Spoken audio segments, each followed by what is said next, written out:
মিরপুর শেরেবাংলা জাতীয় ক্রিকেট স্টেডিয়ামে চলছে ব্যাটারদের উৎসব।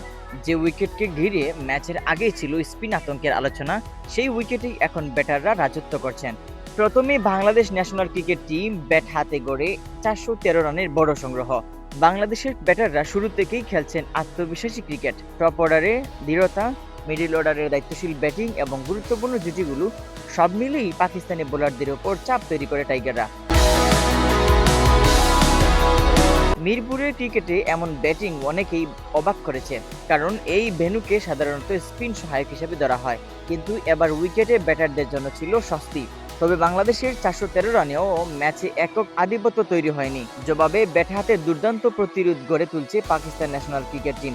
দ্বিতীয় দিনের শেষ ভাগে পাকিস্তানি ব্যাটাররাও রান পাহাড় গড়ার পথে এগিয়ে যায়। বাংলাদেশি ব্যাটারদের ধৈর্যের পরীক্ষা নিতে দেখা গেছে তাদের, বিশেষ করে উইকেটে সেট হয়ে যাওয়ার পর পাকিস্তানের ব্যাটাররা রান তোলার গতি বাড়িয়ে দেন।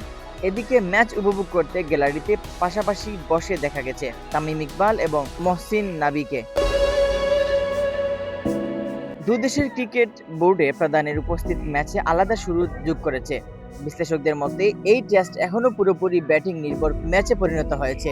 তৃতীয় দিনের প্রথম সেশনে হয়তো নির্ধারণ করবে কে এগিয়ে থাকবে ম্যাচে।